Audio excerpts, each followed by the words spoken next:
Hello and welcome to the Free Cheese episode 570. I'm your Joe Dix, joined by Matt Sellner. Hello. The Free Cheese is a weekly video game podcast about video games brought to you once a week by thefreecheese.com. Hello, Matt. Howdy. Welcome to the show. Listener, Thanks. Welcome to the show as well. We're talking about Device 6 on this episode. A little follow-up to our discussion around Yearwalk around this time last year, if I'm not mistaken. I forget when we did Yearwalk. It was late summer. Yeah. I think it was in August. I think so, too. We're going to dive into that one in a little bit. We will review it and, of course, rank it on the list. But before that, Matt, I got to start with a question. What analog entertainment do you think could be made more interesting by integrating technology? It's quite the... That's That's probably one of the longer ice-breaking questions. I try. Analog Yeah. with technology. I'll let you Yikes. ponder. For the listeners who've not played Device 6 and are deciding to listen to this, Device 6 is basically a book that you read that happens to, play out. As you're reading and it's describing sound effects, you're hearing the sound effects. And it uses your phone in a very particular way to tell the story. So I'm asking Matt this question because, what other analog entertainment... The only thing I can think of when I'm thinking of this question is, I've seen some of what comic books do with, motion comics, and I don't really love it, but it's a similar storytelling effect. I think, in terms of a book, I think Device 6 is probably the closest you can get to that kind of interactivity with a book. But I think with motion comics, they do a good... It's an evolution of that where the graphics move a little bit, they do add sound effects, and they do a nice thing where if the artist is drawing in the onomatopoeia, or there's different explosions or things like that happen in the background, motion comics typically, when they're done well, they will bring those things in sequentially. You know what I mean? So it kind of makes it feel more alive. But I also don't know that makes comics more interesting. I don't know.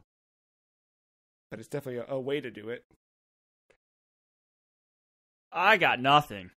I mean, yeah, the only other thing is I was thinking 3D off the screen, kind of like a 3DS, but I don't know, where do you draw the line on analog and use technology? Because, a screen's still technology. No, I think you could go real literal with this, and it's yo, I want to play chess, but I want the pieces to have lights underneath. You know what I mean? That'd be interesting.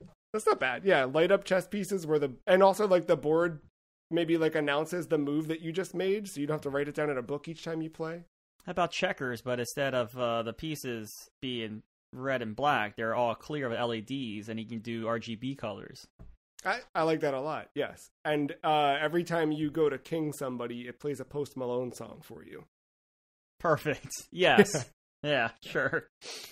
I guess that's the two sides of the board. It's Post Malone and LeBron James, right? It's the two kings of the world. Yeah. Well, something kind of similar to this is actually being done in real life. F1 cars, they have that cockpit view, which is above the halo that you might see a driver in. In the McLaren car, I believe it's on the inside of that cockpit ring. There you have advertisements. But they have, instead of them being print, painted on in whatever sense, or wrapped, however they do it nowadays, they use the technology from, a Kindle, a regular Kindle, the classic one. The e-ink? Yeah, e-ink. And they cycle through sponsorships that way. Oh, that's nice. So it's a different version of the what they do on basketball courts, where as you're watching as a viewer at home, you're seeing different things projected on the floor. Yeah, but the projection on the floor is more the after after side of it. This is in the car. In the car, yeah. Oh, it's wild. Interesting. And it's in a way that, because weight's so weird that they refuse to paint the cars. That's why you see so many black cars with hints of color. That somehow this e-ink is just as much weight, if not less weight, than a regular advertisement. It actually reduces weight from the coffee. Somehow, or is somehow net neutral in some way. I like that. I really do like an e-ink display, generally speaking. I wish we had more of those things just in our day-to-day lives. Like I've seen people who like kind of buy them and do weird things with Raspberry Pis and then get something on it. I don't know what I would do with it. Otherwise, I'd have like 6 of them. I think it'd be neat. I still want to build out the wall of screens. I've only got 3, which feels like too few. I could start opening more on the desktop, but I need them higher. During my days of Lifeguard, I had a Kindle. I love that e-ink. It's easy on the eyes. You're not like you can wear your sunglasses and still see. Like it's pretty neat. Battery life is tremendous. Yeah, which that was kind of the first evolution of the book. And then Simogo got their hands on it and said, watch this. Yeah. Device 6, developed by Simogo, published by Simogo, released on iOS, period. On October 17th, 2013, the back of the box, aka the app description, a surreal thriller in which the written word is your map. Device 6 plays with the conventions of games and literature, entwines story with geography, and blends puzzle and novella to draw players into an intriguing mystery of technology and neuroscience. Anna wakes up in a castle on a remote island with little recollection of how she got there. All she remembers is an unusually unpleasant doll. Why are there 2 identical castles on the island? Who is the mysterious man in the bowler hat? And above all, what is the purpose of the tests Anna is put through? Read, listen, and peek into 3-dimensional photographs to solve the bizarre mysteries of Device 6. Matt, besides our lovely description from the Simogo website, what is Device 6? It is a visual novel that uses all aspects of your iPad. Fair enough. Or phone. Is it phone? I did not know I played that. it on my phone. Oh. Yeah. I played on my iPad. And what was the impetus? You added Device 6 to the list this year. What drove you to that decision? Okay, so 2 things. It's been a theme for me, I think. 2 things. One, the puzzle game-esque type thing. I was like, we need more puzzle games on here, and we only have Portal. Well, that's definitely changed at this point. But I was like, let's go puzzle, as in like the traditional like Tetris comparison with Super Puzzle Fighter. And I was like, I want another like unique puzzler, not necessarily full puzzle, but I kind of forgot how visual novel. I thought there was more puzzles than there were. It's definitely more visual novel, but we'll get into that. But I remembered this after as a direct effect from Year Walk and talking about Simogo and I kind of realized, like, I kind of remember me not finishing this game when I first played it years ago. So, yeah, all those factors combined is what landed this guy on the list. We both had a similar experience where we got just about done this, but did not finish it. It's not a particularly long game. Why do you think we did not finish it? So, I know I didn't finish it. I know I played this when I first got my iPad mini. It was like, I got my iPad mini, installed Hearthstone, started playing Hearthstone. I was like, what other things can this device tablet thing do besides be a Hearthstone machine? And I started going through the App Store, and it wasn't full of junk yet. It was very easy to find, like, Apple's editor choice and things of that nature. And I stumbled across this, and I don't remember how I ended up landing on it, because I know it wasn't just the screens from the App Store. It was the fact that it was here, and I probably did some research on it and saw it was weird and critically acclaimed, and I probably stopped there and just was like, oh, well, I have disposable income now. Let's just spend, $6 or whatever the hell it was at that time, and yeah, I bought it, and I enjoyed it. I just don't know why I stopped playing it. So,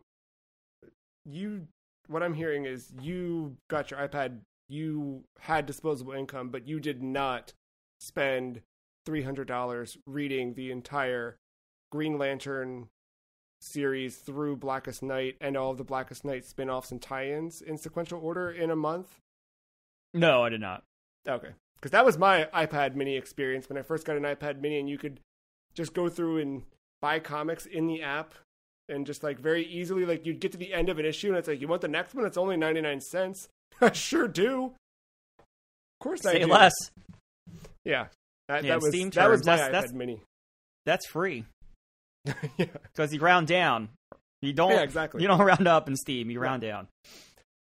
I remember getting it, and I got it because, so the first thing I remember playing on my iPad Mini was Yearwalk, and then when Device 6 hit, it obviously attracted me because the developer, that Yearwalk had been like nothing I'd seen before, so this was like surely to be something just, along the same thing. But I remember playing it in a space where I could not wear headphones.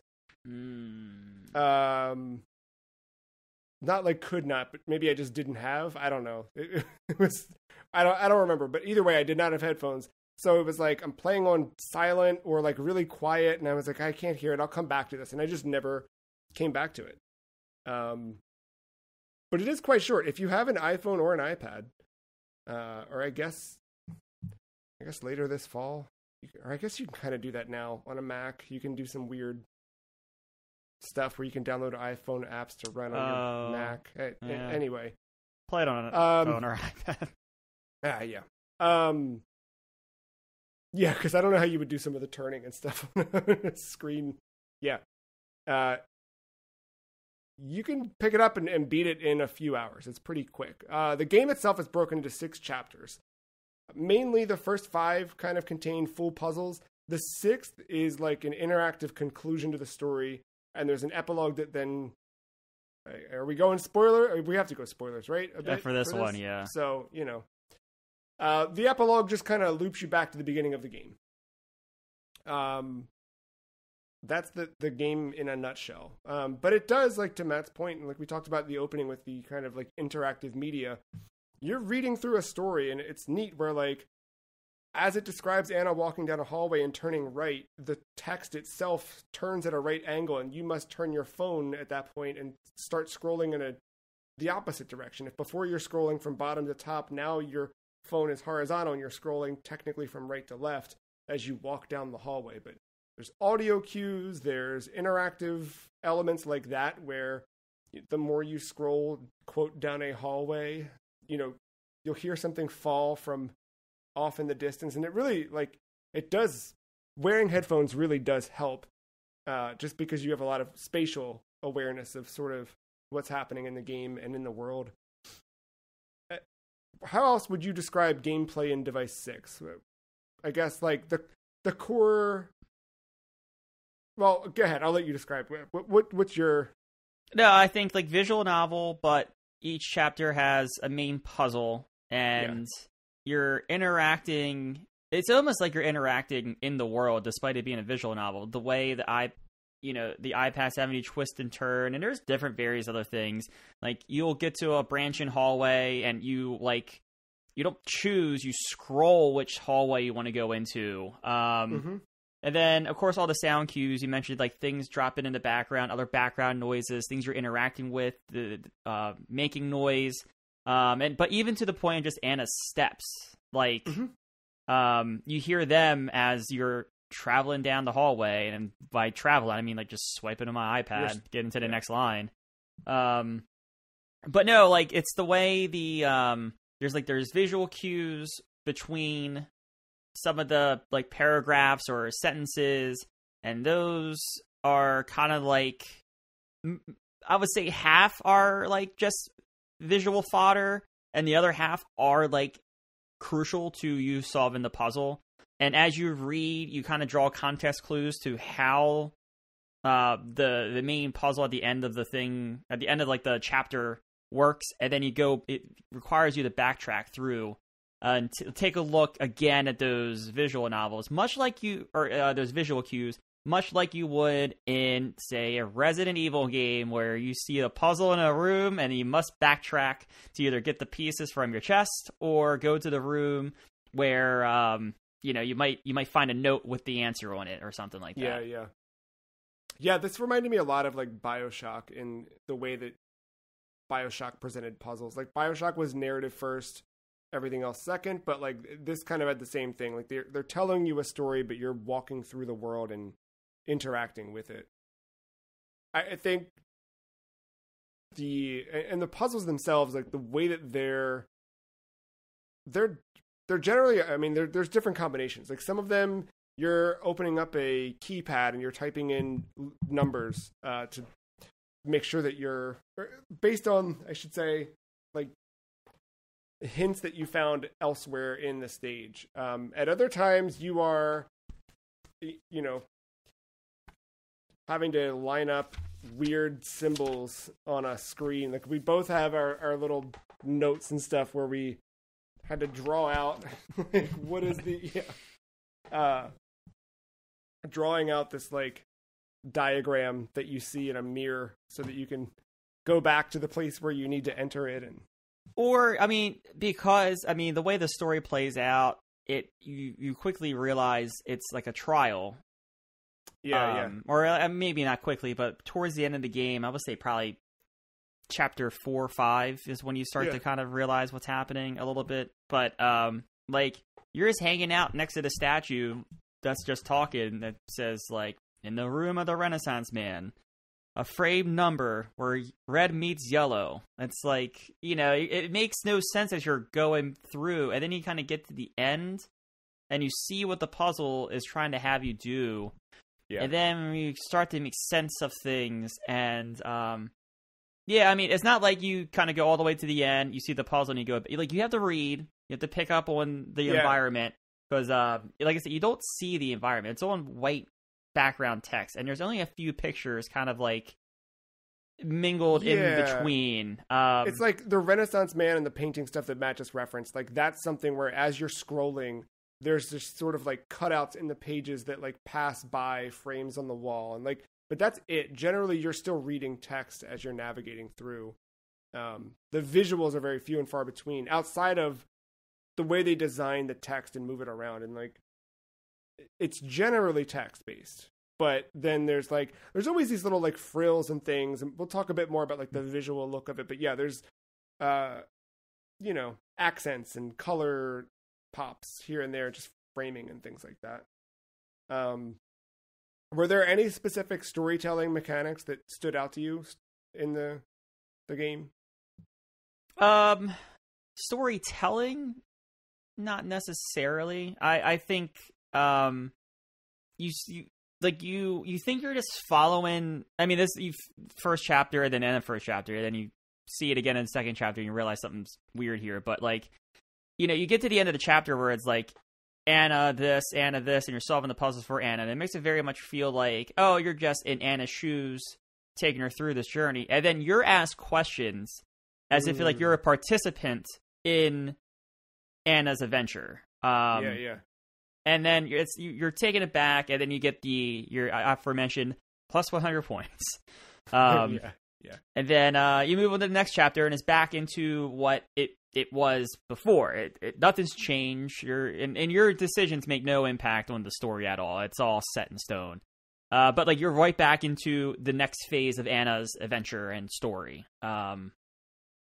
So like, like I would say the chapter is not just like a chapter ends. It's bringing you back in, and it's making things seem weird. Like, why are you being directly asked when this is Anna's story? I guess that kind of breaks the fourth wall, but I think that ties into like the greater, like for sure, for sure. But right. Like when you're early on, though, you're kind of questioning why. Yeah, for sure. But yeah, I think to your point, like, there's nothing key. Like if you just read this story, it would make for like an intriguing story, I guess. Like it's still like a mystery thriller you're reading through. Yeah, but it's thriller not short like, story. Yeah, nothing crazy. But it really is the way that it's told and presented through the phone in your hand or the iPad that makes it, I think, that much stronger. It's subtle things. Like in chapter 2, you walk into the dark and it describes you walking into the dark, and then your whole display goes black and the text is white. You know what I mean? Like, or is there text? You have to wait. I forget now. You have to kind of, you keep going and then the lights finally turn on, I think. Yeah. And then you kind of have to like a backtrack a little bit to read. Yeah. And it's just a description of the room. because you couldn't see it. The lights are on. Yeah, exactly. And that's just that next level of interaction for this on your iPad. Yeah, I think that was so well done. In Chapter 5, there's an elevator scene, and the way that just kind of moves you automatically, like because you're so used to the interactive scrolling to read, and now it's moving you automatically, and it feels like an elevator. That was really cool. The spiral staircase, for sure. Yeah, Victoria was next to me when I was doing that part, and she's like, "How in the hell are you?" I was like, "It's part of the game." Speaking of which, I mean, how easy do you think the game is to navigate? It's fine. I think just because I just wanted to kind of keep going, I didn't want to get stuck for too long, because that might have been what happened to me years back. Just to kind of keep it going, I did look up, I think, the answer to one puzzle, but it's not bad. And I think like exploring the text, which is such a weird statement, but it makes so much sense here. Exploring the text, sometimes backtracking is necessary for you to open a new hallway or something like that. So like the navigation of the game is fine. There's very clear like instructions on and little context clues for you to get yourself oriented with how the text is supposed to be laid out. Like little arrows around the edge of the text to let you know, like, hey, we're going this way now. And then any of the hidden things, they're not that hidden. If you kind of got used to how the way this game is playing, I think you naturally go into some of those hidden areas. Again, some of the puzzles, I think it's just a matter of patience and being okay with maybe rereading the chapter again. It might take 2 or 3 times, depending on how stuck you are. And if you're okay with that, I think you'll get through it. But it depends on your patience level. Yeah, you're right. There's a few. It's not too difficult to get through, but it's You're reading. You're going to have to read to pick up. 100%, yeah. I want to jump into some of the puzzles specifically, but first, I'm just curious, which of these 2 pictures best represents your feelings toward Device 6? Oh, between a Post Malone or a LeBron James, and a Cleveland Cavaliers jersey, by the way, not in the current getup. I'm working on I would say Post Malone because he's an accomplished man. LeBron only brought a ring to Cleveland after he abandoned them and they burned his jerseys. And the Google search term "how to unburn a jersey" became a trending topic. He's done nothing ever since. So I get your. Well, he got his son drafted into the NBA. It's true. Meanwhile, Post Malone, quite the achiever, has one of the rarest Magic cards in the world. So shout out to that. There it is. Plus 100 points for me, right? No, but that was really neat at the end of each chapter where it does like kind of. It's like, which of these best represents your feelings toward what you just went through? And I like the way it did please hold still so it can scan. And it's obviously all stupid, but there is a part of it that's just, if you buy into the way the story is being told and the fact that you are holding this device that is doing this thing, it's more immersive, I think. Puzzles themselves, did you have any that you felt were more difficult to solve than others? Were they generally kind of approachable overall? I think the one... Shit. I can't remember which one I struggled with. It was 3 or 4, and I can't remember the puzzle either. I have to go back and take a gander. But one of those puzzles midway through, it got me to my breaking point. I'm like, all right, I gotta move on. Mm-hmm. And it wasn't anything crazy. I think I would have got there. It was just I wasn't thinking of something in a specific way. I had that with 2, with the 3 bears. I don't know why, but I knew I was right there, but I was just sort of like a little bit off where I had to like the way they present the solution to that one with the mama bear, papa bear, and baby bear. Yeah, and you have to like go back to the bears too, and that's not quite obvious because they And you have change to do what it they multiple say. times. Yeah, You have to like check with them in different orders and things like that. That part's really weird. I did like in that chapter in particular, I did like Anna's commentary where she kind of thinks to herself, and the way they do her thoughts is very well done because the text itself is all presented in plain black Times New Roman text, but any of Anna's thoughts, it's italicized gray text. It's slightly smaller typeface, and it's so there's a moment here where she just kind of off says, to the side too. Like it's not like black text and gray text. It's all like above, below, or like off to the side. Sometimes at a 90-degree angle, depending on like the picture and stuff. Yeah, it's always like in a weird way to like very much indicate that like while this story is happening, here's what Anna is thinking. And at times she has multiple thoughts at once, just like a human would. So you're kind of seeing them all interwoven and everything. It's very, very well done. A lot of like intentionality with how the words are presented as you're scrolling as well. But that's cool. Yeah, she thinks to herself in the little bears part, only an idiot would start to push buttons randomly in a place like this. And she says this kind of after I'm pushing buttons randomly in a place like that, which is good. I remember the one now that I struggled with. It was chapter 3. It was the times. It was the dial with the times.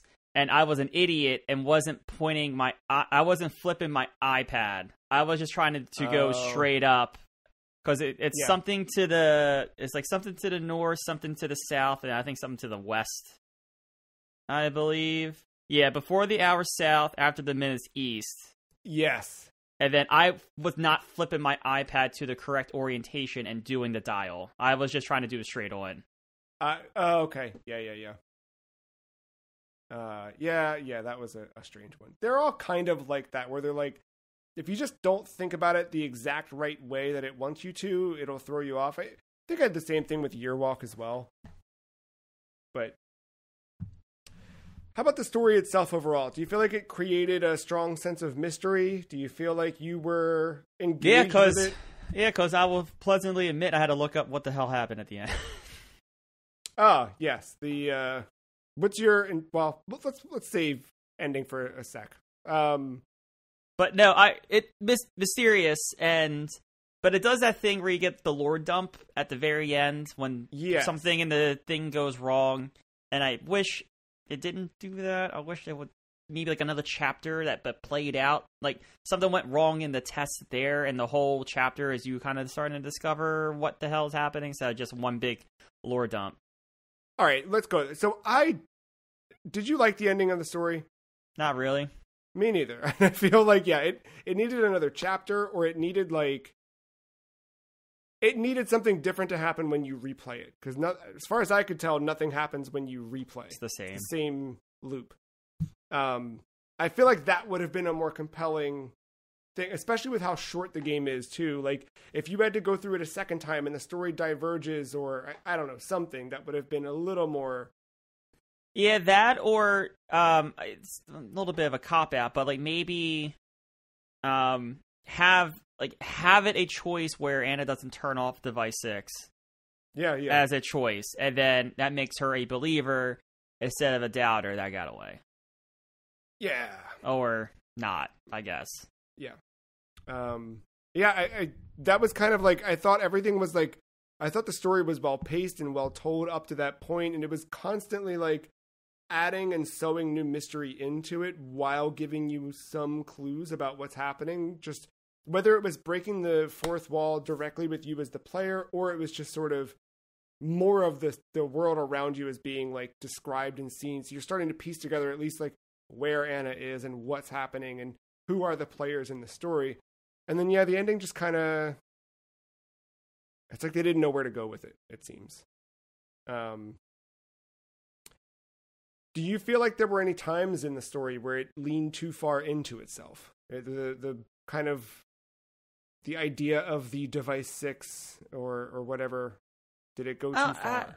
I don't think it leaned into itself. I think you just try to do too much at one time, because you get the you get the lore dump of when, was it player 248 dies? Yeah.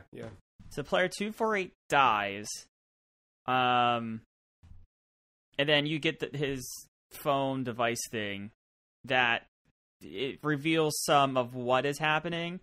It's that followed by just when you turn off the device 6, you get this, like, it's the most uninteractive piece of this game too. The whole thing about, like, hat. Yeah. In that gray background with the white font. It's just a big dump of, like, what this organization is, and they describe believers and doubters and stuff like that. Yes. Again, that was, like, for as short as this game is, I don't say this very often. Like, it could have easily gotten another chapter and held my interest. I and agree. Maybe drip fed some of this stuff. Yeah. Yep. I fully agree. And it's a weird thing, to your point. Like, I think with especially, like, the volume of games we play each year now and, like, do for the podcast, like, it's always a relief when something's. It's not always a relief. I don't mean it like that, but, like, it is always nice when, like, a game that we know is, or we expect to take a certain amount of time is shorter than we expect, because it's like, okay, I got another one off the list, I can move on to the next one, right? To an extent. This was definitely one where I was like, it's over already? I was ready to replay it again, like, go all the way through, because I think, all told, it probably naturally took 3 hours, maybe? I don't know for sure because my playthrough was so spread out. It was like I did same. one a day, or it was like one every 2 days or something like that. I think I was probably around 3 hours though. Yeah. So if I had to do another 3 hours of, like, a new turn in the story, or I'm now player 250, or something like that. Yeah. I'm surprised they haven't done a sequel but any surprises while you played? Story, gameplay, anything like that throughout the sort of? No, I'm just like, for what this is, it's shocking that it can hold your interest because they kept doing new things with text and sound and things like that. Yeah. Like, I really thought that room with the mirror and the inverted text was very fucking clever, and it's so obvious, but like, like, it required to be.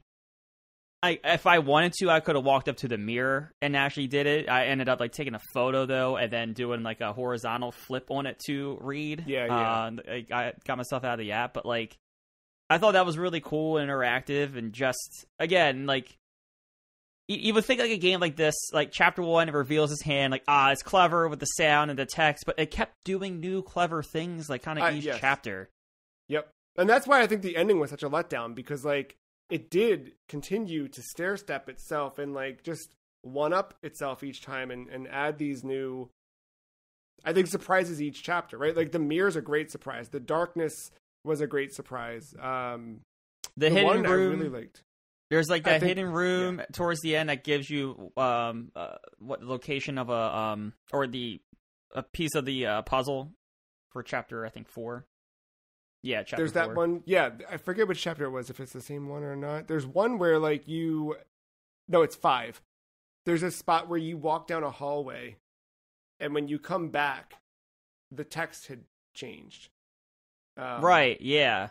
Like, that stuff, I thought I wanted more of that, honestly. Like, where, like, the fact that you walked through here meant that the space had changed. You've kind of shifted the world because you're in it and you're interacting with it. Yeah, like, I don't know. It's a cool, a very, very cool progression until it's not. But let's talk a bit about the visuals and then and the sound here. Visuals. What did you think of the art overall? I think it accomplishes what it goes for. I think it being plain enough adds to the mystery. Yeah. Because you're relying on Anna's description. And you said about the pop of color here and there, but the photos themselves are all in black and white.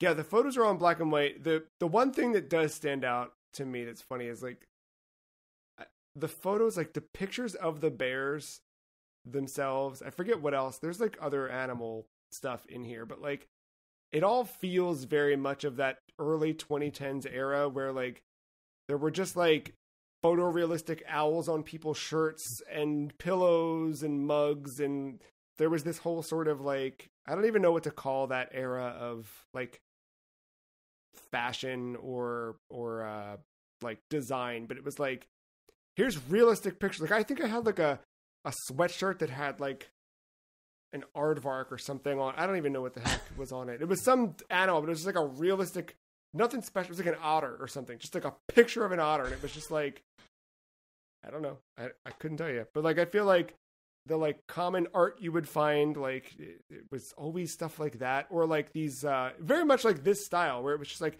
here's some very like a combination of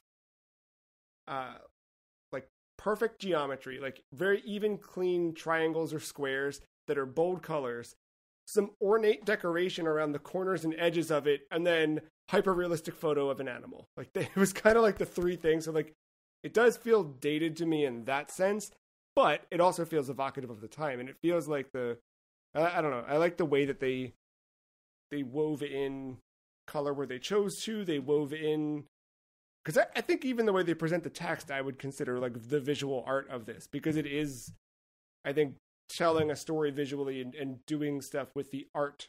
There's a sensibility there that lends to the visual aspect of the game. Do you feel like when they did present images, it matched your imagination of the game? And I'll take that a step further, and like not just the images themselves, but the way that text was sometimes oriented. Did it match sort of like what you're picturing while reading? I would say for the most part, because they really don't show. Because I think that's one of the other things too. Like they don't really show a lot of the background. It's like objects you're seeing, which if Anna describes an object, you can kind of make it out. Like when she describes a doll for the first time, it might not be like that type of doll, but like it's in the ballpark. Yeah, I think you're right. How about color overall? I like the lack of color and with the pops of accent, like you said. I loved it. Because it still genuinely feels like you're reading a book. It's just like a book plus. Yeah. Character design. For the characters that we did get to meet, do you feel like they were like shown well, drawn well, described well, I guess? I mean, the one character, the man with the hat, who you kind of see in one chapter, and I think the way he's described, the images of him being afar, it's almost got like that Michael Myers stalker feel to it, but less haunting, I would say. Still like thriller, like what's going on here? It makes you uneasy. Like, am I in danger here? It's like, are we on the same side? Are you after me? Are you one of them? Yeah, and you're my friend. And like Anna's thoughts are reflecting that as well, but her curiosity leads her to keep kind of chasing after the person and whatnot. No, it's done well enough. It didn't have to be anything too crazy though. How about Anna herself? I guess we didn't talk about her, but did you like align with her? Do you feel like that was a character you could, I don't know, did she represent you as a player well enough in the protagonist role, or do you feel like how does she fit, I guess, as a playable protagonist? She kind of has her own story, and I think I agree with most of the decisions she ends up making, but I think that's the kind of like the cool part of this ending is like you're not playing as Anna, you're just seeing Anna's story unfold, and you are your own person. Yeah. That goes back to the ending and what's described in that gray background, white text. If you're not disappointed while reading it. But I don't have to agree with Anna's decision, because at the end of the day, I just kind of was just a part of Anna's story, and now I'm about to embark in mine if, I get the doll delivered to my house. Yeah. Anything else on visuals you want to hit on that we didn't cover so far? No. I mean, again, you're going to be flipping your phone or your iPad around like an asshole the entire experience. So if someone's sitting next to you, like they're going to be like, what the hell are you doing? And I was like, I'm reading. As I'm like turning and I go steering wheel. It's definitely an interactive game more than a traditional phone game. And it's most of my gameplay this time around was done in the mornings over coffee. So it was one where like I would pretty regularly have to put the coffee cup down to stop and have both hands on my phone because I need to like scroll while turning or something like that. It definitely is involved. Another just dumb thing, and I think it is just with technology changing. I think you can kind of tell that this is built for an iPad or a device with a button and not like full touch interactivity. Because when you go to like swipe to get out of it, you start swiping and going down the thing. Yes. And then like on a device like that, I think it's probably easier on phone. I don't think it's totally ridiculous on phone, but like to try for the dial, like I kind of will lose track of what was north or south of my device because I'll be flipping it around so much prior. Oh yeah. The phone, at least I had the speaker thing there. You know what I mean? I can like that. Yeah, I mean, I'm on an iPad Pro, so I have like the speakers on each side. And I mean, I know I have the button, but like there's a lot bigger. The front of the iPad is much more even, where it's like what's top, what's bottom. Yeah. It was not a gripe about the game. It was just a dumb thing I noticed. I was like, oh yeah, probably a game from its time. Yeah. Yep. You mentioned, you know what? Hold on about that though. Device specific, because this is only on iOS and iPad OS. They have updated it in the last few years to ensure that the game works with the full height of modern devices. And I really, really appreciate that, because there are some games as old as this one that did not do that. So you open them up, and on the newer phones where they have sort of the little wings at the top of an iPhone, you know, you've got the speaker thing, whatever. Or what's the thing now called? The dynamic island? Yep, you got it. All right. There are newer games, or I'm sorry, older games where like it's just black emptiness up there, and you're squared off kind of in the center. This did the thing where it made sure to stretch out the dimensions of the display to meet top and bottom of that. So shout out to Simogo for taking the time to do that. All right, sound. You talked a lot about like how important sound was to this too. I guess how well do you feel the sound was implemented in this, in terms of like? I think it's as good as it's going to get. I think. Yeah. I just from the smallest little. There's the obvious, like there are like tracks that very obviously are giving you hints or the solutions to a puzzle, like I just said about like where red meets yellow, like stuff like that. Yeah. But like just the dumb little creaks and steps as you're like swiping through the hallway. Just like the ominous background sounds, like you saw, like something dropping in the background or whatever. I like it pulls you in more, like that in combination with the actual visual of like the text flipping around and the text being oriented in an unusual fashion for a visual novel. I like it. One doesn't work without the other, I think, in this game, and they both work so well together. So I would say it's very well done, but I don't think it's very well done without the visual part as well. Yeah, there's a good marriage and blend of both of those.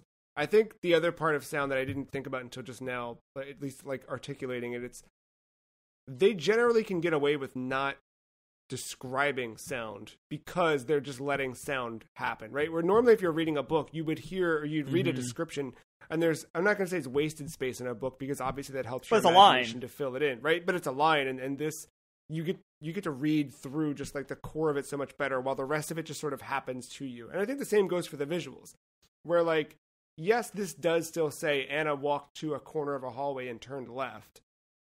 You don't fully need to do things like that and give direction, because the navigation of what you're reading and the actual, oral experience is so but it's like thought. To what you said, like, you're not like Anna opened the box and saw the doll and then the doll yelled out. Like, right. You got the jump. I mean, it's the most obvious jump scare that was ever going to happen. But like, you got the jump, you know, and you don't get that in just reading a book. You know what? Real quick, shout out to, speaking of comic books, Joe Hill's Lock and Key, which at this point I think is now a Netflix show. But I will say that is the first and only comic book that did give me a jump scare. Joe Hill is, of course, a son of Stephen King, for those not familiar.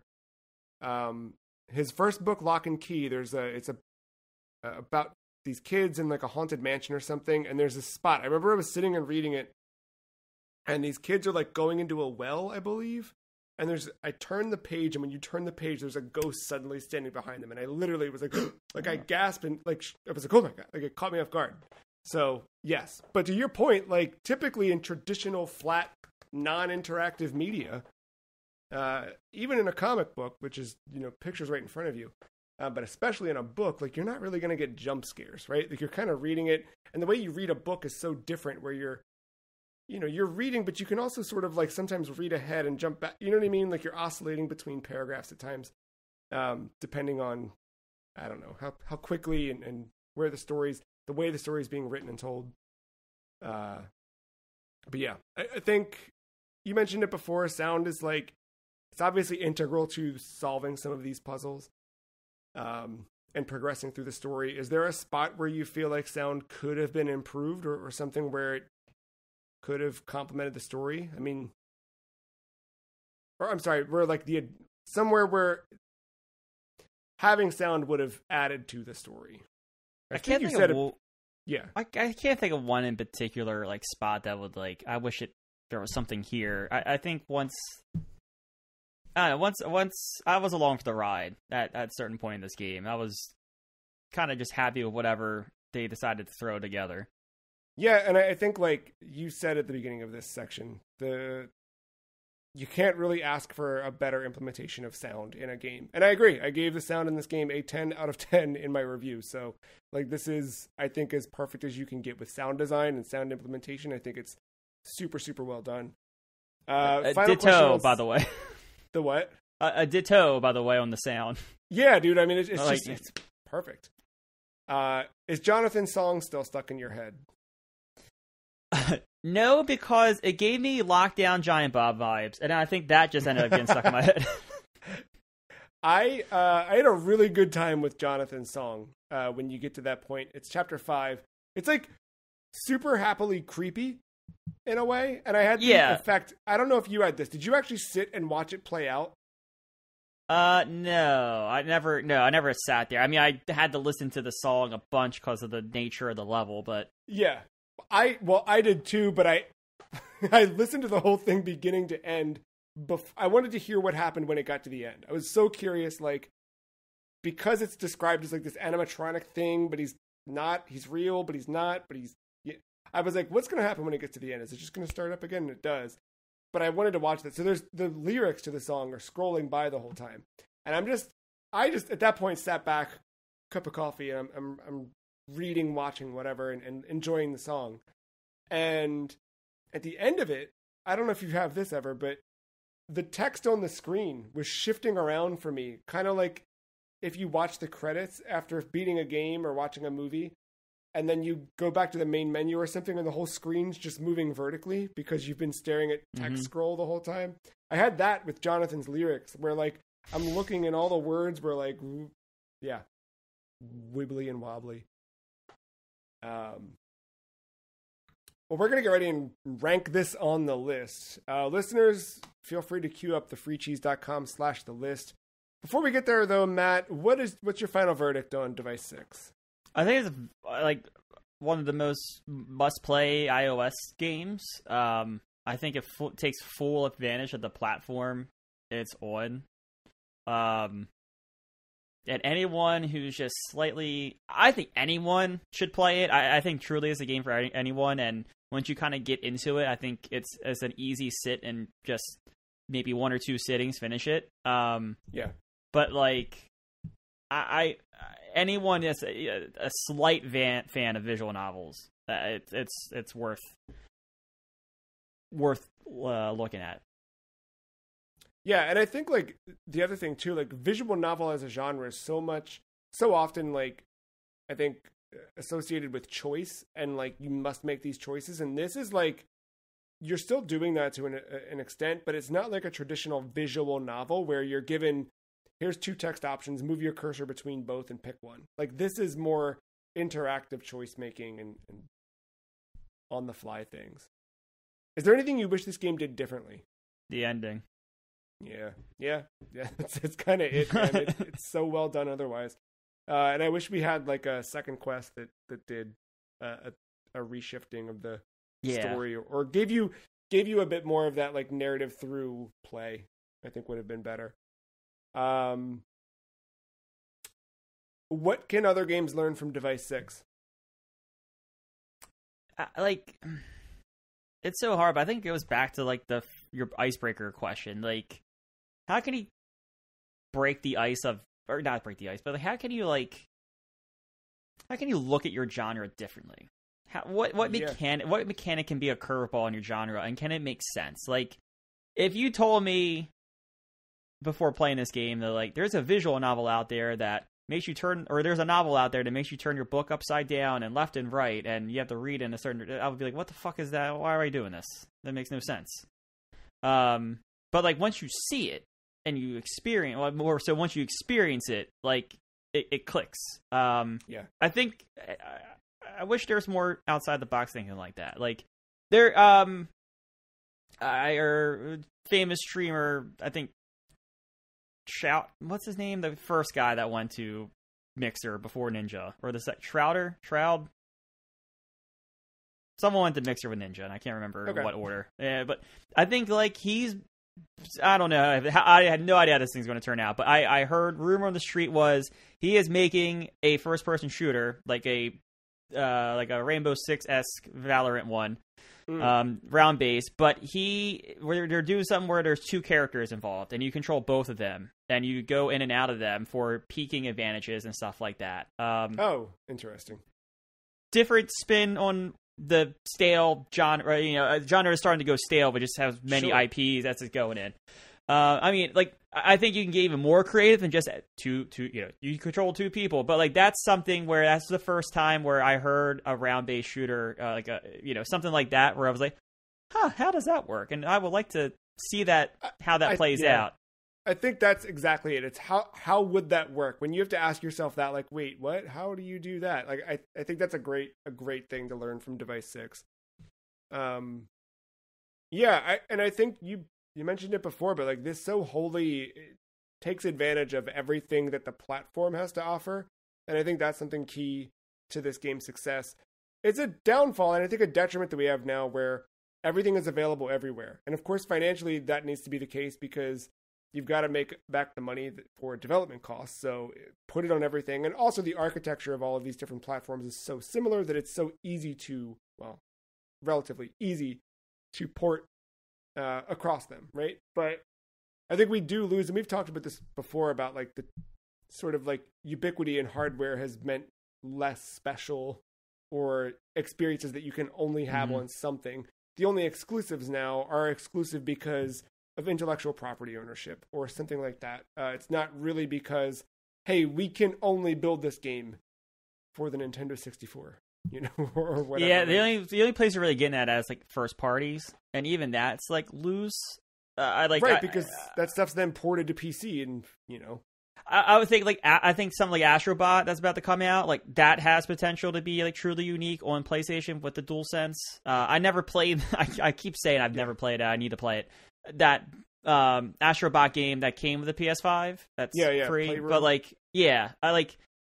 From what you said, like it's not. I mean, it's nothing revolutionary, but like it's a unique take with the DualSense and how. And PlayStation's history, it would make no sense on an Xbox, but. But who knows? Crash Bandicoot is now property of Xbox, so. That's true. Yeah, you never know. But that's a good point. Like you get that sometimes, but otherwise, like the only things that like can only be done here, quote unquote, here is like VR. But who's buying VR these days? Yeah.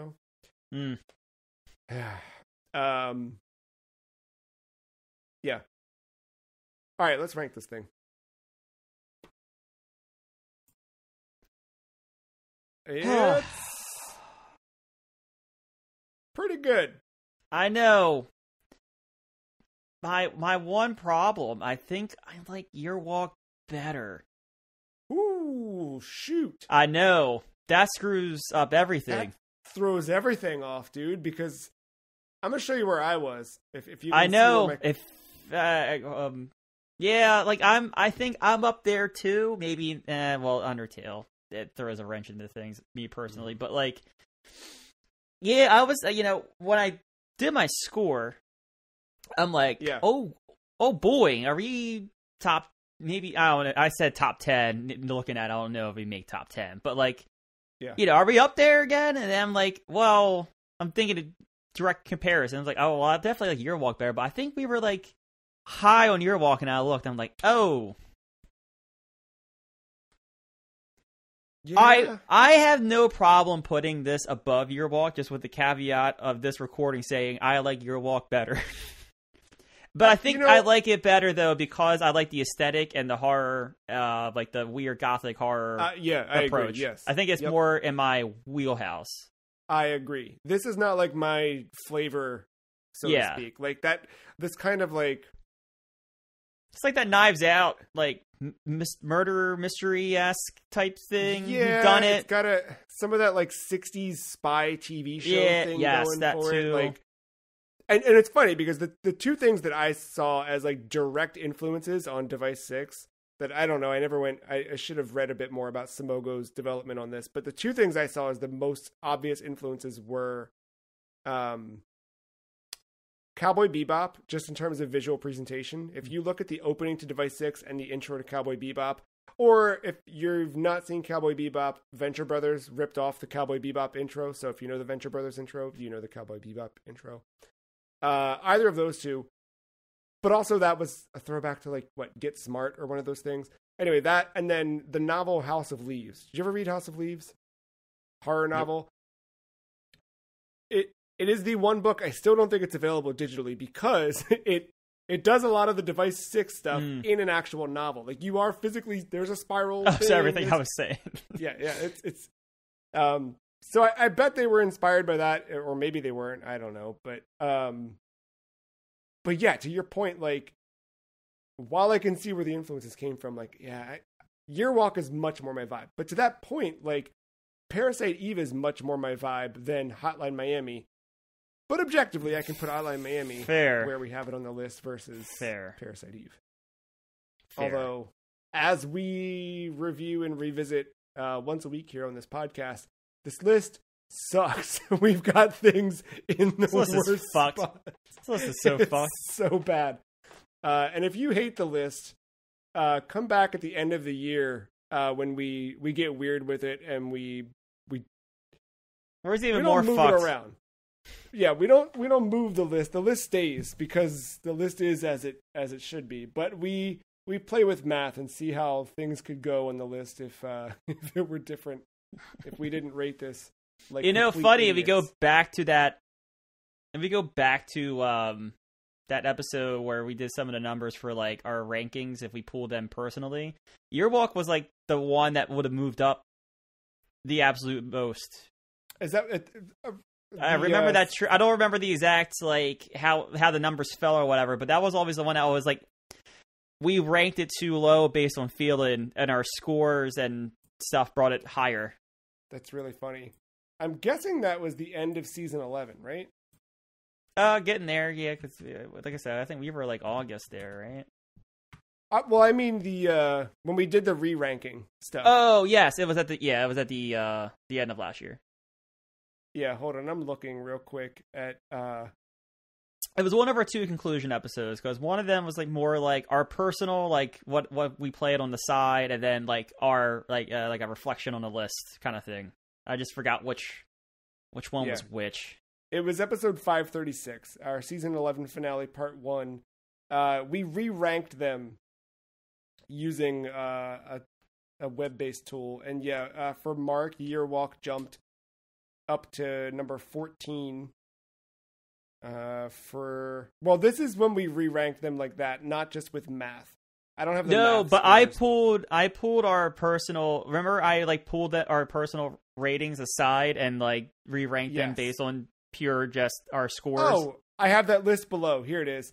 It jumped from 25th at the time to 8. So Yep. yeah, Year Walk should be way, way higher than it is. Dude, the math list is so crazy. It's a completely different list. Oh, that's a great except for Blinks. Blinks is still at the bottom. Yeah. Yeah, stay tuned, listeners. We'll do another one of those later this year for episodes 589 and 590 as we close out season 12. You can see what the list would look like if it weren't based on What beautiful nightmares.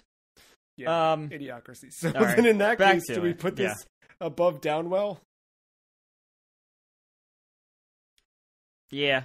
Yeah. Just put it there. Are you sure? Yeah, no, because I'm not going to fight under Undertale. That's such an outlier on this list, personally. And I do like Resident Infinite better than this. That's where I'm at. And Sorry, I I do said like- Diablo. I meant Undertale. Did I say Undertale? you said Undertale. Yeah. Okay, good. Okay. Okay. Yeah, well, I'm going to go right above Downwell, but below Resident Infinite. So, Device 6. Wait, hold on. The ending. Year Walk's End is not terribly great either. It's But better. I know, but I'm looking now. Downwell, Undertale, some of these other ones. Like, does Device 6 fall because of the ending, or does it stick the landing despite of it? If you bump it down, I don't want to bump it down too much. Because like it's clever. It's really clever for 5 chapters. Yeah. All right, we can leave it here. I'm good with it here. This list means not nothing, but this list is We're getting into whose line is it anyway territory. Yeah. Where the votes don't matter and Yep. where the score doesn't matter and who cares? Like Yep. Well, there you go. Congratulations to Simogo. Your second game on the list, and you've entered the top 20.